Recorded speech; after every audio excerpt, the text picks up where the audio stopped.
दोस्तों, राना क्लासेज में आपका स्वागत है। तो आज की लेटेस्ट कम्पिटिटिव एग्जाम और जॉब अपडेट बताऊंगा, तो इस वीडियो को शुरू से अंत तक देखें। पसंद आने पर लाइक्स, नए लोग सब्सक्राइब करना ना भूलें। तो ये आप देख सकते हैं 75% जो आरक्षण हो गया, 65% बिहार सरकार ने, 10% पहले से ही लागू है। तो ये टोटल 75। विज्ञापन में बैकलॉग व चालू रिक्तियों को अलग अलग ही प्रकाशित करें। किसी संवर्ग पद में विशेष को भरने के क्रम में प्रकाशित किए जाने वाले विज्ञापन में बैकलॉग रिक्तियाँ तथा चालू रिक्तियों को अलग अलग स्पष्ट रूप से प्रकाशित किया जाए। नियुक्ति हेतु पहले व्यवहार में बैकलॉग की स्थिति नहीं बनती है, इसलिए रोस्टर बिंदु 1 से प्रारंभ कर रोस्टर क्लियरेंस की कार्रवाई की जाएगी। बुधवार को सामान्य प्रशासन विभाग के सचिव मोहम्मद सोहेल ने सभी विभागों आयोगों के सचिव को नए आरक्षण के तहत रोस्टर क्लियरेंस संबंधी विस्तृत दिशा निर्देश दिया। विभाग ने 100 बिंदुओं का मॉडल रोस्टर को सभी उपलब्ध कराया गया है।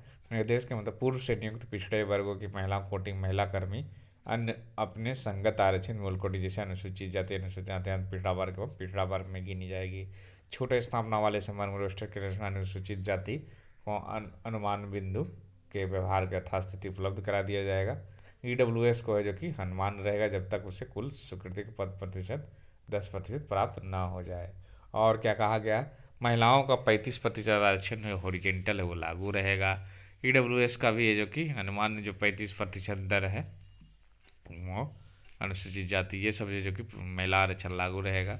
और इसके लिए परमंडलीय आयुक्त डीएम नियुक्त करने वाले राज्य, मतलब ये जो है अब जो नई वैकेंसी जो आएगी, जैसे बीएसएससी CGL-4 आएगी। पहले क्या था कि मांगा गया था वो सब मान लीजिए वो ख़त्म हो गया, क्योंकि उसके अनुसार तैयारी किया जा रहा था रोस्टर पॉइंट। लेकिन अब से क्या होगा, जो नई बहाली होगी फिर से जो CGL-4 की आएगी वो उसमें आरक्षण जारी रहेगा। ये जो CGL-4 आएगी बीएसएससी के थ्रू जो आने वाली है, उसमें ये रोस्टर पॉइंट है जो कि रहेगा। और इसमें जो आरक्षण है आपको बीसी का जो 12 से 18% हो गया है, ईबीसी का 18 से 25%, और जो आपको एससी का 16 से 20 और एसटी का 1 से 2%, ये सब लागू रहेगा। महिला आरक्षण सब सारा ख़त्म क्या क्या हुआ है, तो ख़त्म हुआ आपको 3% महिला का जो हॉरिजेंटल आरक्षण था वो नहीं है। और बताया कि सबसे ज़्यादा नुकसान अगर है तो जनरल फ़ायदा किनको किन जिनको आरक्षण का लाभ बढ़ा है। तो ये अगली पुरानी वैकेंसी पर लागू नहीं होगी, नई वैकेंसी पर, क्योंकि ये रोस्टर पॉइंट पहले से ही क्लियर रहता है। अब आप सोच रहे होंगे कि दरोगा की एग्ज़ाम हो रही है या बिहार पुलिस की एग्ज़ाम हो रही है, क्या उसमें वो लागू होगा? नहीं, बिल्कुल नहीं है, क्योंकि वो पहले ही रोस्टर क्लियरेंस हो चुकी है उस पर, और ये पुराना नियम है, उसी के अनुसार इस पर बहाली होगी। तो ये जो है ये नई वैकेंसियों पर लागू होगी। उसके बाद आते हैं दूसरी खबरों पर।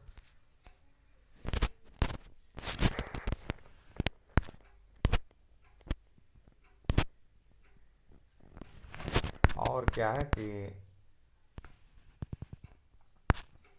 सितंबर 2005 के पहले के विज्ञापन पर नियुक्त सरकारी कर्मचारी जिनका विज्ञापन 2005 के पहले निकल चुका है, क्योंकि उसके बाद लागू हो, तो उनको जो कि अभी भी नया पेंशन मिल रहा है, तो उनको पुराना का विकल्प दिया जाएगा। ऐसा नहीं कि उसको दिया ही जाएगा, आपको अगर चुनना है तो चुन सकते हैं। तो इस तरह से उनको जो कि लाभ दिया गया है 2005 से। विभागों में जो कि 2368 पदों का है जो कि सृजन हुआ है।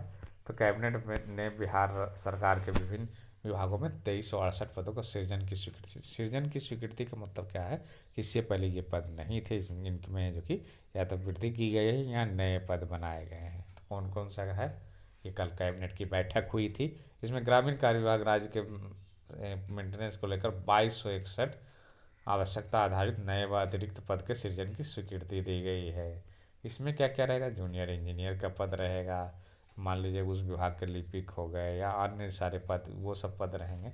इसी प्रकार सर्वोच्च न्यायालय के निर्देश के आलोक में पटना उच्च अनुवादक के 60 पद, अनुवादक सह प्रूफ रीडर के 20 पद, कुल 80 पदों का सृजन किया गया। अभिलेख वाह के है जो कि वेतन स्तर 3 के लिए है जो कि 110 पदों में से 55 पदों का है, लेकिन लिपिक वेतन स्तर 4 पर उत्क्रमित करने का भी स्वीकृति दिया गया है। और क्या क्या है, 14 शैक्षणिक पदों के, इसमें एक प्रोफेसर, 3 एसोसिएट प्रोफेसर, ये जो है PhD विभाग का है। तो ये सब पद है, टोटल जो है आपको 2368 नए पद की है जो कि सृजन की मंजूरी मिली है। और ये जो आरक्षण है उसको मांग किया जा रहा है कि जो बिहार में आरक्षण 9वीं अनुसूची में शामिल किया जाए। 75% जो दिया गया है और केंद्र को भी भेजा गया। क्यों भेजा गया? क्योंकि इस पर क्या होता है कि बहुत बार कोर्ट केस होते रहते। 9वीं सूची के में जो शामिल रहते हैं उसमें न्यायालय का हस्तक्षेप है जो कि नहीं होता है, इसीलिए जो कि ये नियम को कहा जा रहा है कि उसमें लागू कर दीजिए, जिसपे कोर्ट केस भी होगा तो उस पर कोई असर नहीं पड़ेगा। 9वीं अनुसूची यहाँ दिया हुआ है। 284 कानून दर्ज है इसमें पहले से ही, किसी न्यायालय में चुनौती नहीं दी जा सकती है। और इस सूची की मांग में शामिल करने में बिहार पहला राज्य नहीं, और भी राज्य है जो कि तमिलनाडु सहित कई राज्यों ने मांग किया था।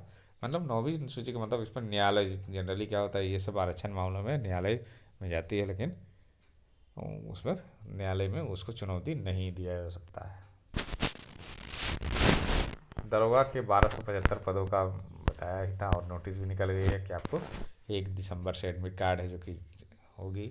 और इसमें जो है आपको 1.5 घंटा पहले जो कि रिपोर्टिंग करनी है। तो आप लोग उम्मीद है कि पीटी की तैयारी कर रहे हैं, क्योंकि सीटों की संख्या थोड़ी कम है तो निश्चित रूप से थोड़ा कट ऑफ जाने की संभावना है। जारी की गई शिक्षक नियुक्ति की परीक्षा का OMR शीट वेबसाइट पर है जो कि जारी कर दिया गया। अभ्यास कर लें ताकि परीक्षा के दौरान किसी तरह की परेशानी नहीं होगी। अभ्यर्थी हिंदी व अंग्रेजी में अपने हस्ताक्षर के साथ परीक्षा कक्ष में वीक्षक का भी हस्ताक्षर सुनिश्चित कराएंगे। OMR का गोला काली और नीली स्याही से भरना, ये सब जो कि गाइडलाइन है जो कि दिया गया है। SBI PO की प्रारंभिक परीक्षा का परिणाम जारी कर दिया गया है। स्टेट बैंक ऑफ इंडिया ने प्रोबेशनरी परीक्षा 2023 का परिणाम है जो कि जारी कर दिया गया है। प्रारंभिक परीक्षा 1, 4 व 6 नवंबर को अभ्यर्थी अब मुख्य परीक्षा में है जो कि सब कलेक्ट का भी है जो कि consortium of national law university ने common law admission test collect का प्रवेश पत्र जारी कर दिया है अपना। और 3 दिसंबर को पटना सहित 200 से अधिक सर्व परीक्षा 2 बजे से 4 बजे होगा। इसमें 120 प्रश्न रहेगा, 1/4 है जो कि नेगेटिव रहेगा।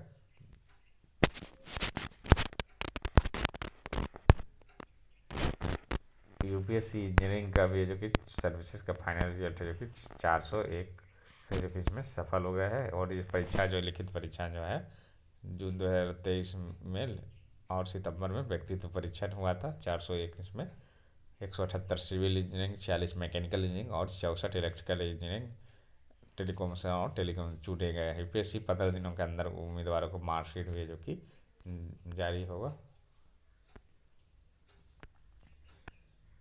1 साल में 34 लाख जॉब बढ़ी, लेकिन डॉक्टर व इंजीनियर जैसे 17 लाख घट भी गई। अच्छी खबर है कि पिछले 1 साल में है जो कि 34 लाख नौकरी पेशा बढ़े हैं।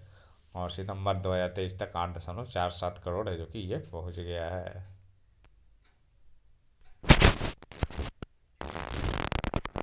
और ये जो है आपको दानापुर में पुरुषों की अग्निवीर रैली है जो कि आज से शुरू हो गई है।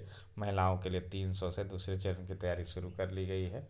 गुरुवार से दानापुर कैंट क्षेत्रीय भर्ती मुख्यालय बिहार झारखंड के न्यू केल्पी ग्राउंड चांदमारी में यह रैली होगी। भर्ती निदेशक कर्नल मेहता ने बताया कि पहले दिन बिहार झारखंड शॉर्टलिस्ट किए गए पुरुष उम्मीदवारों के लिए 2 जूनियर कमीशन अधिकारी, धार्मिक, हवलदार, सर्वेयर, ऑटोमेटेड कार्टोग्राफर के लिए भर्ती होगी।